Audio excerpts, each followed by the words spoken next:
High viewers, stock మార్కెట్లు last 2-3 డేస్లో పర్ల పుంజుకుంది. ఈరోజు అంత ఆశాజనకంగా లేదు. శనివారం కదా స్టాక్ మార్కెట్ ఉండదు. దెన్ నిన్న మొన్న బాగానే లేచింది. బట్ అమ్మ బాబాయ్, ఆ మండే రోజు ట్యూస్డే రోజు గట్టిగా పడినాయి. ఆ ఫ్రైడే రోజు కూడా పడినట్టు ఉంది. సో విషయం ఏంటి?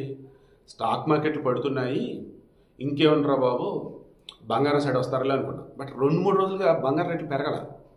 స్టాక్ మార్కెట్ పెరిగింది, బంగారం రేట్ వచ్చేసి తగ్గింది. ఈరోజు చూడండి మరలా 22 క్యారెట్ 10 గ్రాములు వచ్చి 500 పెరిగింది.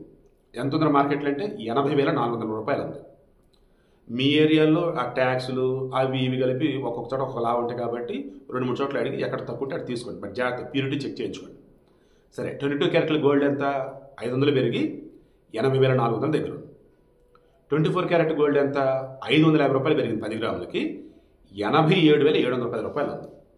వెండి ఎంత ఉంది? కేజీ 1,08,100 ఉంది. ఈ వెండి అన్నది కొన్ని చోట్ల 99,000 లక్షల లోపు కూడా ఉండింది. ఎందుకంటే చెప్పే కదా, మార్కెట్లు హైదరాబాదు, తర్వాత బెంగళూరు, చెన్నై, కలకత్తా, ముంబై, ఢిల్లీ మారుతూ ఉంటాయి అన్నమాట.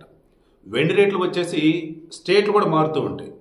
బంగారం మాత్రం ఆ స్టేట్లో మ్యాక్సిమం ఒకలాగే ఉంటాయి. వెండి మాత్రం మారుతుంటుంది. వైజాగ్లో ఒకలాగా ఉంటుంది, విజయవాడలో ఒకలాగా ఉంటుంది, హైదరాబాద్లో ఒకలాగా ఉంటుంది వెండి రేటు.